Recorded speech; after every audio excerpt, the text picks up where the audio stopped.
안녕하세요. 이기영 목사입니다. 지난 주일 창세기 1장 28절 본문으로 그리스도인들이 시험에 져서 실패하는 이유에 대한 주제 설교를 했습니다. 오늘 그것에 대해서 좀 보충 설명을 하려고 합니다.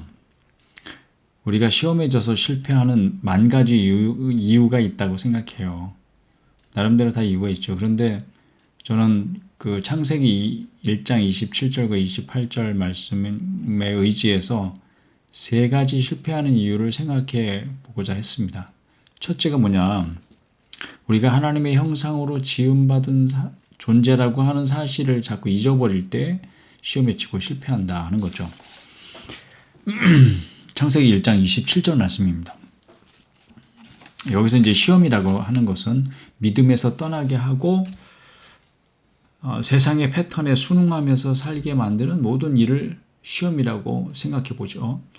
그리고 하나님의 형상이 뭐냐? 신학적인 설명 다 거두절미하고 그런 거 말고 우리가 하나님의 형상으로 지어졌으니까 존귀한 존재라고 하는 거예요. 이 한 가지 사실만 기억하십시다. 하나님의 형상이 뭐냐?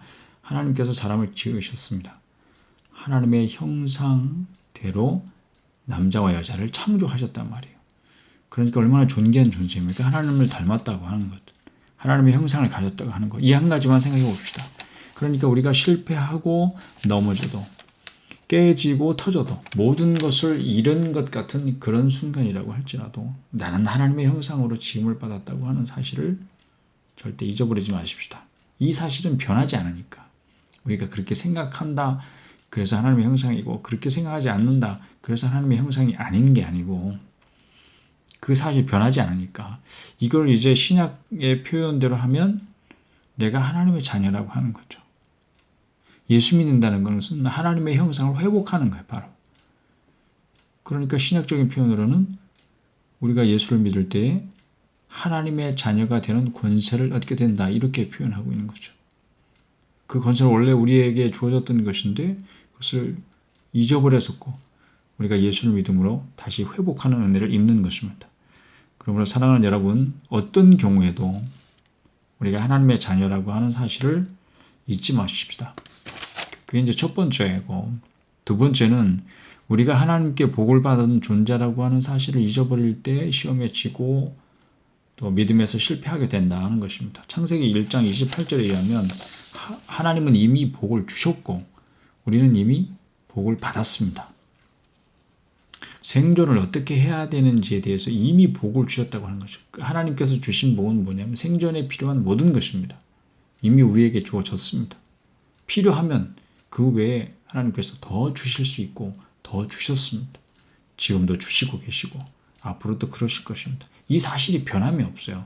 근데 우리는 복 있는 사람이에요. 그런데 자꾸 우리가 뭘 바라보냐면 나에게 없는 것, 내가 지금 결핍을 느끼는 것, 그리고 실패한 부분. 그래서 내 손에 쥐어지는 게 없는 것, 뭐 이렇게 복을 받아야, 그러니까 복을 받아야 됐다고 생각하지 내가 이미 복 있는 사람이라고 하는 사실을 생각을 안 하는 거죠. 생각을 못 하는 거예요. 믿음이 위력을 발휘하고 있는 순간이 바로 이 지점입니다. 여기. 우리는 하나님께 이미 복을 받은 존재고 하나님께 축복을 받았고 하나님의 약속을 받았습니다. 그 약속이 이루어질 것을 믿고 그 믿음을 가지니까 바라보고 기뻐하고, 이게 설명할 수 없는 뭔가예요.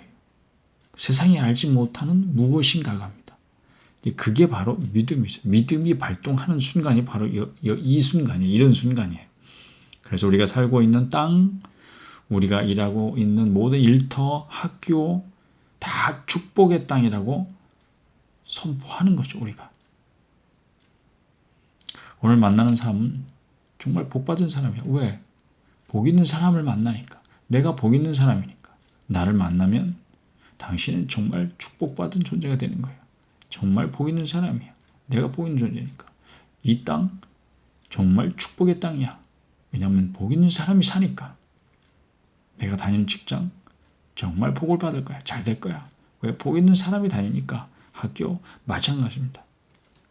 보이는 것이 전부가 아닙니다. 우리는 어떤 경우에도 우리 자신이 하나님께 복을 받았으므로 복 있는 사람이라고 하는 사실을 잊지 마십시다.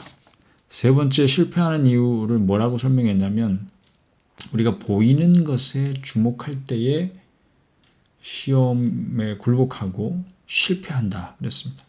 고린도후서 4장 18절 말씀을 창세기 1장 27절, 28절과 연결시켜서 생각해 보고자 하는 거예요. 창세기 1장 27절을 다시 돌아가서 보십시다. 우리가 하나님의 형상으로 지음 받은 것, 이걸 생각해 보자고요. 그런데 우리가 하나님의 형상인데 자기 외모에 100% 만족하는 사람이 있을까요? 예전에 제가 그 청년부 시절에 청년부 모임을 인도하던 어떤 분이 저한테 그런 질문을 했습니다. 당신 외모에 100% 만족합니까? 어느 정도 만족합니까? 저는 80%라고 대답한 기억이 있습니다. 80%. 그것만 해도 굉장히 성공적이라고 보는 거죠. 80% 정도. 그 정도면 만족스럽다. 근데 눈에 보이는 것에 주목하면 이게 100% 자기가 만족하는 사람이 없잖아요. 항상 부족한 부분에 마음이 쏠리게 마련이죠. 부족한 부분이 있다고 생각하니까 뭐 성형수술도 하고 또 화장도 하고 뭐 감추려고도 하고 또 자기를 꾸미려고도 하고 그렇게 하는 거잖아요. 마치 우리가 눈에 보이는 것에 우리 자신을 주목해 보면 부족한 부분에 자꾸 마음이 쏠리게 되니까 어떻게 됩니까? 우리가 마치 부족한 존재인 양, 뭔가 결핍이 있는 존재인 양, 완벽하지 않은 존재인 양 그렇게 생각하게 된다는 거죠. 그래서 실패하는 거죠. 보이는 것에 주목하면 하나님 말씀 그대로 믿고 거기에 반응하기가 좀 어려워집니다. 그러니까 실패하기 마련이죠. 두 번째 창세기 21장 28절과 관련된 부분인데 우리가 하나님께 복을 받은 존재라는 거죠. 그 사실에 대해서 한번 생각해 보죠. 복을 받았다는데 나는 왜 오늘 이 모양인가? 현실을 둘러보고 나를 보면 이 생에서는 그런 것 같고요. 그리고 뭔가 눈에 보이는 것에 주목한다는 것은 시선을 거기에 고정한다는 거죠. 그러면 두려워하고 걱정할 일들 투성이어서 자꾸 거기에 빠져가는 것 같아요. 늪같이. 그 베드로가 빠져들어갔더니 그 요동치는 바닷물 같이 우리를 두렵게 만들고 두려움에 사로잡히게 하고 거기에 휩싸여서 다른 생각하지 못하게 만들고 믿음으로 서기가 어려워집니다. 그러니까 실패하죠. 믿음에 실패합니다. 시험에 들고 넘어지게 됩니다. 눈에 보이는 것들 그게 환경이라고 부르든지 현실이라고 부르든지 어떤 것인지 거기에 우리가 주목하고 거기에 반응하면 우리는 믿음에 실패할 수밖에 없습니다. 그러므로 이렇게 생각하는 거예요. 오늘도 믿음으로 결단하면서 나는 보이는 것에 주목하지 않겠습니다. 오직 보이지 않는 것, 영원한 것에 오직 영원한 것, 오직 예수만 주목하기로 결정했습니다. 이렇게 하는 거죠. 사랑하는 여러분, 제가 세 가지로 설명했습니다. 물론 우리가 시험에 지고 실패하고 넘어지는 이유가 이 세 가지뿐이겠습니까? 그러나 우리가 창세기 말씀을 보면서 특별히 하나님께서 하나님의 형상으로 우리를 창조하시고 따라서 우리가 존귀한 존재고 그리고 하나님께서 이미 복을 주셔서 이 땅에 생존에 필요한 모든 것들을 하나님께서 준비하시고 공급하시고 그리고 우리에게 복을 주셔서 그것을 누리게 하셨다고 하는 사실을 생각해 볼 때 우리가 염려하고 구하는 것이 무엇입니까? 우리가 주로 실패하고 넘어지는 것이 어떤 부분입니까? 하나님이 이미 주신 것 그리고 약속하신 것에 대해서 우리가 그걸 믿음으로 받고 담대하게 그 위에 서지 못하고 오히려 그것이 없는 것처럼 뭔가 부족한 것처럼 믿지 못하는 데서 자꾸 실패하는 거 아니겠습니까? 오늘도 믿음 위에 굳게 서는 그런 여러분 되시기를 주님의 이름으로 축복합니다. 감사합니다.